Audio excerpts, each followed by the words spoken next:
I am Naomi Calder, and I am 34 years old. For most of my life, I believed marriage was a quiet agreement built on trust. The kind you don't question because questioning it feels like betrayal. I believed that if two people shared a bed, a home, and years of memories, then the law and the truth would naturally follow. I believed paperwork was just formality, something boring and harmless that lived in drawers and filing cabinets, far away from love. I was wrong about all of it. Before I go any further, please like, comment, and subscribe, and tell me where you're watching from. Your support helps stories like this reach people who may be living inside a truth they haven't uncovered yet. The day everything cracked open didn't begin with shouting or tears. It began in a small HR office that smelled like disinfectant and stale coffee. The fluorescent lights buzzed overhead, sharp and constant, like they were drilling into my skull. I sat in a hard plastic chair, my purse resting neatly on my lap, rehearsing patience while waiting for a simple task to be completed. I wasn't there for drama. I wasn't there for conflict. I was there to add my husband to my health insurance. Across the desk sat Maribel, the HR coordinator. She had gentle eyes, a careful smile, and the kind of voice that made people trust her instantly. Her fingers moved quickly across the keyboard as she nodded along to my explanation. Just a standard spousal add-on, I said lightly. We've been married for 5 years. Should be straightforward. Absolutely, she replied. This won't take long at all. Her typing stopped abruptly. Not slowed. Not hesitated. Stopped. She leaned closer to the screen, squinting slightly. Clicked once. Then again. The air in the room shifted. Her expression changed. Not to confusion, but to something softer. Something careful. Something almost apologetic. That's odd, she murmured. I frowned. What is? She hesitated, then turned the monitor slightly away from me, as if shielding me from what she was seeing. The system isn't allowing me to add him, she said. I laughed softly, certain it was a glitch. Is there a waiting period I forgot about? She swallowed. No. The silence stretched. It shows here that your marital status is divorced. The word hit me like cold water. That's impossible, I said immediately. I'm married. Maribel turned back to the screen, her jaw tight. The system updates automatically from state records, she explained. It says the divorce decree was finalized 8 months ago. My ears rang. I would know if I were divorced. She nodded slowly, already printing papers. I'm so sorry, Naomi, but the records are certified. She slid the documents toward me. My name was there. My full legal name. My address. And at the bottom, my signature. Perfectly formed. Perfectly forged. I don't remember standing up. I don't remember walking down the hallway. I only remember how bright everything felt, how unreal, like I was moving through a set instead of real life. The elevator doors reflected my face back at me, pale, hollow, unfamiliar. Outside, the sun glared like it was mocking me. I sat in my car and called Ethan, my husband. Once. Twice. 3 times. Voicemail. On the 4th call, he declined it. A text followed seconds later. Can't talk right now, love. In a meeting. Call you later. I stared at the screen until the letters blurred. He was lying, and he was doing it effortlessly. I didn't go back to work. Instead, I drove straight to the county records office. My body moved while my mind screamed that this couldn't be real. Inside, I handed the papers through the glass to a bored clerk. I need the full file for this case number, I said. 20 minutes later, I sat on a wooden bench holding a thick envelope that felt heavier than it should have. Page after page confirmed the nightmare. Financial disclosures. Waivers. Legal notices.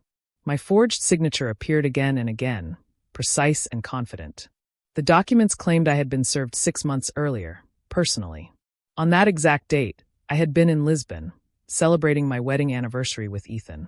I remembered the ocean air, the tiled streets, the way he held my hand during sunset like nothing in the world could touch us. This can't be real, I whispered. But the stamps were official. The witnesses existed. The notary seal glared up at me like an accusation. Someone had walked my marriage through the legal system and erased it, without my knowledge. By the time I got home, the sky had dimmed. The house felt unfamiliar, like I was trespassing in my own life. I laid the papers across the kitchen counter and stared at them as if they might move. The door opened. Ethan stepped inside, loosening his tie, smiling easily. Hey, he said. Something smells good. He kissed my cheek. His cologne, warm, woody, turned my stomach. Did you get the insurance thing done? he asked casually. My blood went cold. He knew. System was down, I said evenly. They'll try again next week. He relaxed instantly. Figures. No rush. That night, I lay beside him, staring at the ceiling while he slept peacefully. The man beside me had legally erased me from his life months ago, and climbed into bed with me every night afterward. I didn't feel heartbreak. I felt clarity, and I knew one thing for certain. This wasn't an accident, and it wasn't over. Sleep didn't come that night. I lay on my side, facing the window, listening to the steady rhythm of Ethan's breathing. Each inhale felt like an insult. Each exhale felt rehearsed. I studied the faint outline of his face in the dark. The same face I had trusted with my fears, my plans, my future. Now it looked like a stranger wearing a familiar mask. Questions circled endlessly. Why fake a divorce? Why stay? What was he planning? By morning, fear had hardened into something sharper. Ethan woke up cheerful, humming as he got dressed. He kissed my forehead, grabbed his briefcase, and announced he was going for a run after work. 2 hours tops, he said, tying his sneakers. Trying to stay disciplined. The front door closed. I waited exactly 10 seconds. Then I moved. His home office was upstairs, a room I rarely entered out of respect for his privacy. That respect felt laughable now. His silver laptop sat on the desk, pulsing faintly in sleep mode. I opened it. The password came instantly, his mother's birthday. He'd never bothered to change it. The screen lit up, bright and revealing. My hands trembled as I clicked through folders. Work files. Taxes. Client invoices. Then a folder caught my eye, leases. Inside it sat a hidden subfolder with an innocuous name that made my stomach tighten. I opened it. A lease agreement filled the screen. Ethan's name appeared at the top. And beside it, another name. Lena Marrow. The room spun. Lena Marrow wasn't a colleague. She wasn't a client. She was a lifestyle influencer. Polished, wealthy, always photographed in white linen and sunlight. I had seen her online more times than I could count, never once imagining she was woven into my life this way. The lease was for a luxury penthouse downtown. Signed 7 months earlier. 1 month after the divorce. I scrolled down. There were 2 signatures. Ethan's, bold and confident. And hers, elegant, looping, unmistakable. He hadn't just erased me. He had replaced me. I opened his email next, my chest tight. I searched keywords, hotel, conference trip. The results poured in like poison. One email made my breath stop. A reservation confirmation for Azure Coast Resort, Santorini. Ocean View Suite. Reservation for 2. Dated 3 weeks ago. That week, he told me he'd been in Berlin for a business summit. I kept scrolling. A jewelry invoice appeared. A sapphire necklace worth $8,400.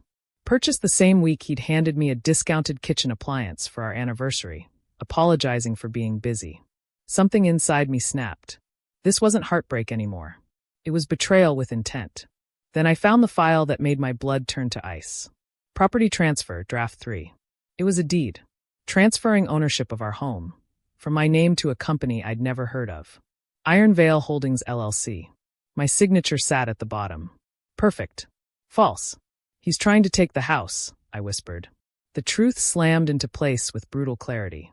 The divorce wasn't to leave me. It was to dismantle me. I photographed everything. Every page.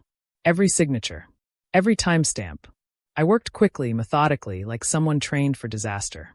When I finished, I sat back and exhaled. Then I made one call. Clara, my old college friend. Now a divorce attorney known for surgical precision and emotional detachment. She listened without interrupting as I laid everything out. When I finished, there was a long pause. He's not divorcing you, she said finally. He's emptying you. My throat tightened. What do I do? You don't confront him, Clara replied firmly. Not yet. You pretend nothing has changed. If he panics, he'll erase everything and vanish. We gather proof. Quietly. Completely. Then we act. That night, I played the role flawlessly. I cooked dinner.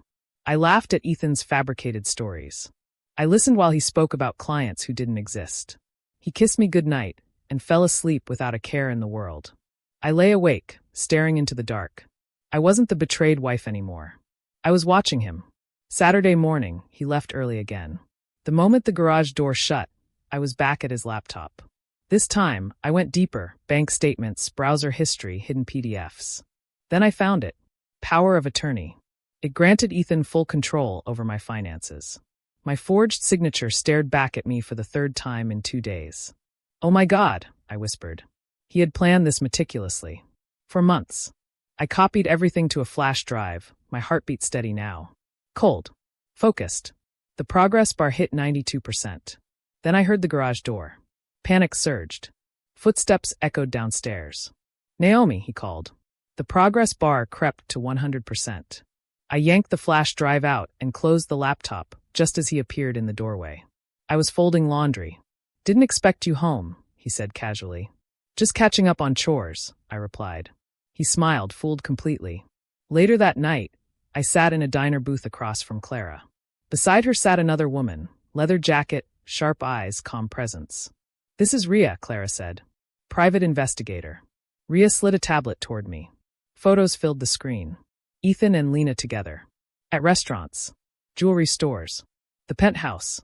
All paid for using our joint account. "He's been taking cash back at every transaction," Ria added. "Slow bleed. You don't notice until it's gone." Clara leaned in. "He's drowning in debt." The divorce was a shield. I nodded slowly. "Then we move first." By Monday, my dining table had become a war room. Documents spread out, timelines mapped, lies exposed.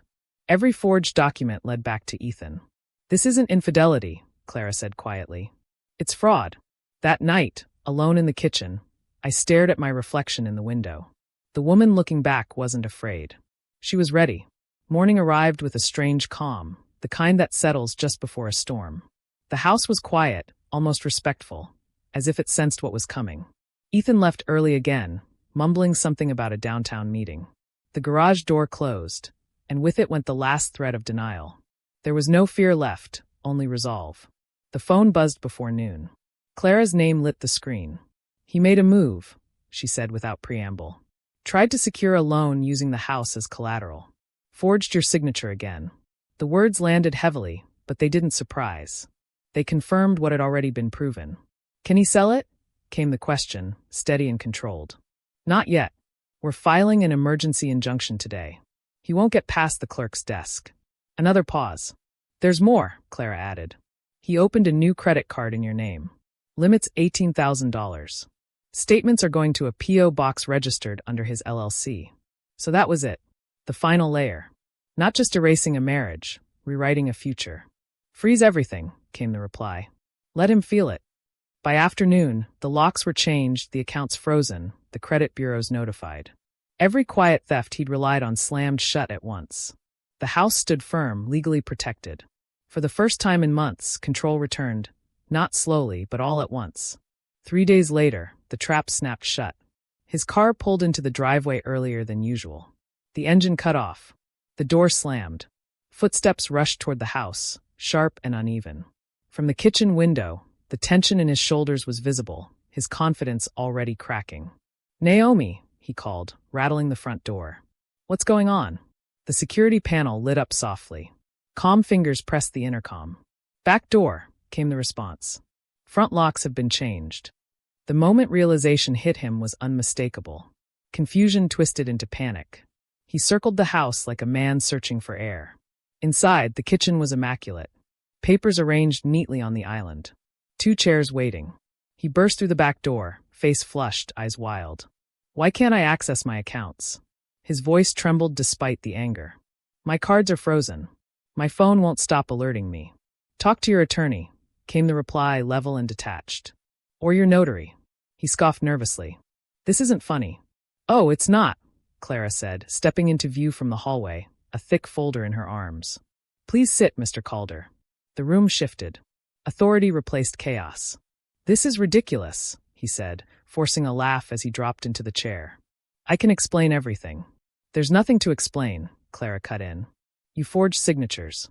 You opened accounts in your wife's name. You attempted to transfer marital property illegally. This isn't a misunderstanding, it's a crime." His eyes darted from face to face. "You can't prove that." The folder hit the island with a solid thud. Every document lay inside. Every transfer. Every forged signature. Every notary stamp, legally verified this time. Silence stretched. "You thought you could dismantle a life quietly," came the words, measured and unflinching.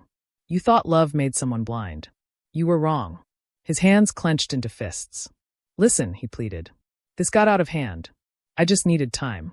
No, came the sharp reply. You needed money. And you needed control. Clara slid a pen across the island. You'll sign this settlement. Full confession. Surrender of all marital rights. No claim to the house. No access to accounts. In exchange, this stays civil. And if I don't, he whispered. Clara didn't raise her voice. Then this goes to the district attorney. Minimum 9 years. Likely more. His shoulders sagged. The fight drained out of him all at once. Pride flickered, then died. The pen shook in his hand as he signed. Ink dragged across the page. Slow, heavy final. There, he muttered. Happy now? A faint smile surfaced, not of joy but of closure. He stood, humiliation burning across his face. You'll regret this, he hissed. A quiet shake of the head followed. That already happened. This is recovery. The door slammed behind him. The echo lingered, then faded. Outside, rain slowed to a mist. Sunlight broke through the clouds, spilling across the kitchen floor like permission to breathe again. It's over, Clara said softly. A nod followed. Freedom felt unfamiliar, but welcome. Later, alone in the kitchen, the flash drive rested in a drawer, no longer a weapon but a reminder. The reflection in the window looked steadier now. Different. Stronger. Control hadn't just returned. It had been reclaimed. And for anyone listening to this story, please like, comment, and subscribe, and tell us where you're watching from.